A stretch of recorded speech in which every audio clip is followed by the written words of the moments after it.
పంతులు గారు దీన్ని ఏమంటారు ఇప్పుడు? ఇది చతుస్థాన మండపార్చన అని పిలుస్తారమ్మా. ఇందులో నవగ్రహాలకు సంబంధించినటువంటి మండపం, సూర్యుడు, చంద్రుడు, కుజుడు, బుధుడు, గురువు, శుక్రుడు, శని, రాహు, కేతువులు అనేటువంటి నవగ్రహాలు. ఇది మన జాతకంలో మన దశలను నిర్ణయించేటువంటిది. అలాగే వాస్తుపురుష నారాయణ మండలము అని చెప్పేసి ఇంకా మనం పూర్తి చేసుకోలేదు.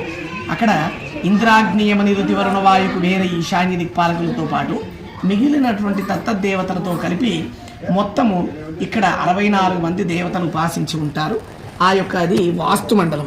ఇది దేవాలయంలో ఈ కార్యక్రమం బ్రహ్మోత్సవ క్రియలో చేయడం ద్వారా ఊరికి ఉండేటువంటి వాస్తు దోషాలను పోగొట్టడానికి ఇది పనికొస్తుంది.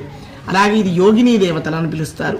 ఈ యోగిని సంబంధమైనటువంటి దేవతల్లో కూడా త్రికోణాకారంలో ఈ యోగ సంబంధమైనటువంటి దేవతలందరూ కూడా ఇక్కడ ఉపాసించి ఉండడం ద్వారా మనకు ఉండేటువంటి జాతకంలో ఉండే అన్ని రకాలైనటువంటి యోగాలను ఈ యోగిని దేవతలు ఇవ్వబడుతుంది. అలాగే ఇక్కడ బ్రహ్మ, విష్ణు, మహేశ్వర, అభయంకర క్షేత్రపాలకులు అనేటువంటి క్షేత్రపాలక దేవతా మండపారాధన అంటారు.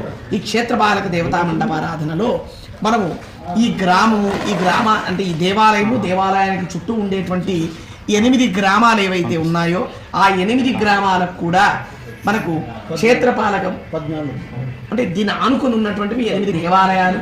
మీరు అన్నట్టుగా సామూహికమైనటువంటి దేవాలయాలు ఏవైతే ఉన్నాయో అవన్నీ మొత్తం 14 చతుర్దశ భువన బ్రహ్మాండాలుగా ఉన్నటువంటివి. ఈ గ్రామాలన్నీ కూడా సుభిక్షాన్ని కలిగి ఉండాలని బ్రహ్మ, విష్ణు, మహేశ్వరుల చేత మనకు చక్కటి వంశాభివృద్ధి కలగాలన్న ఉద్దేశంతో పెట్టి మధ్యలో శంఖ చక్రాలను కలిగినటువంటిది మధ్యలో ఉండేటువంటి మండపం. ఇక్కడ సుదర్శన మండపము అని పిలుస్తారు. మధ్యలో ఉండేది ఈ సుదర్శన మండపాన్ని మనం ఇక్కడ ఆరాధన చేసుకుని స్వామివారి కళ్యాణాన్ని వల్లి సంబంధమైనటువంటి దేవసేనతో ఉండేటువంటి దాంట్లో ఈ విజయవల్లి సమేతుడైనటువంటి వాడు ఈ సుదర్శన పెరుమాళ్ళు. ఈ సుదర్శన పెరుమాళ్ళ యొక్క అనుగ్రహం చేత సర్వ సుభిక్షత అనేటువంటిది మనకు ఏర్పడుతూ ఉంటుంది. ఇది ఈ మండపం యొక్క ప్రత్యేకత.